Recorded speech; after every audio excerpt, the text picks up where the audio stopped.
Hi guys, welcome back to the Soccer Kicks channel where I give you a full review of football boot releases as well as tips and tricks to get the most out of your product. Today we have the Adidas F50 Elite, both with laces and laceless to go over, so let's get right into it. Before we get into the review, let's talk about the history of the Adidas F50.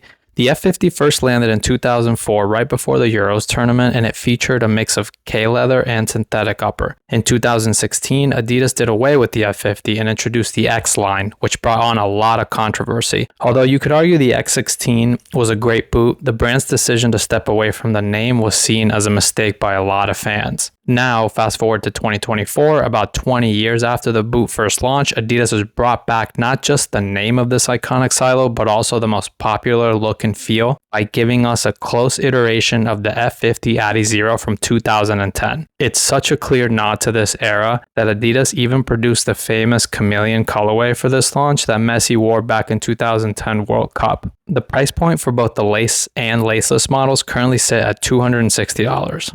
The upper is a synthetic material they are calling Fiber Touch. It's quite soft and feels like it'll mold to your feet. Not quite as free as the first Phantom GX, but it's in that neighborhood. The upper also includes a Sprint Web 3D texture, which you can see on each side of the boot. This should help with a little grip. It's not quite Predator-like grip, but it should help a little when you're making contact with the ball. In terms of the sole plate, there is a slight update from the previous X Crazy Fast. This new Sprint Frame 360 outsole is overall less aggressive and snappy than its predecessor. You also lose the raised toe box, which gave you that forward propulsion feel that made you feel ready for a sprint at any time. You'll notice that there are now less chevron studs too. A few of the chevron studs are now a hybrid conical and chevron stud combination. There is also less snap on these when comparing it to the last few generations. When the X Ghosted came out a few years ago, they drove the messaging of the carbon fiber sole plate a lot, but I think this time around, Adidas is focusing more on the upper than anything else. In terms of fit, they're pretty comfortable out of the box, especially for a speed boot. The only real difference between the two, besides one having laces and the other without, is that the lace version has a reinforced tongue.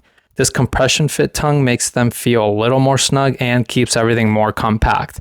When comparing it to the laceless version, I felt less of that snug feel, but it's still an improvement from the last two generations of laceless boots from this silo. You also get a more one-to-one feel on the ball as there's less material between your foot and when making contact. Judging by the initial fit and feel, I would say these would probably take about 6 to 8 sessions to break in. If you're looking at trying out a pair for yourself, I would recommend going true to size. I normally wear a size 8 US, and the ones on my feet now are a size 8 US for both. Now let's review the biggest win and loss of these boots. The win here is that Adidas chose a great time to bring back the F50. The X was getting better and better lately, but it still felt a little out of place in my opinion, especially with the return of the Predator. I really like that the main focus from what I see was that the upper and overall fit was spot on, which are both really great. The biggest loss is that I think some fans are going to criticize the lack of bite in the sole plate. For years, Adidas drove home the messaging around the snappy sole plate with the latest X generations, and this one really doesn't have that. You also have less chevron studs, making this sole plate mediocre compared to the last generations. Despite all of this, I don't mind it as I'm not really a die-hard aggressive stud pattern fan, and everything else was really well done. That's the Adidas F50 Elite for you. I'll leave a few links in the description in case you're interested in buying these. If you have any questions or opinions about these, leave them down below and I'll answer them as they come. Thank you so much for watching, and if you found this video helpful, please be sure to hit the like button and subscribe. See you on the next one.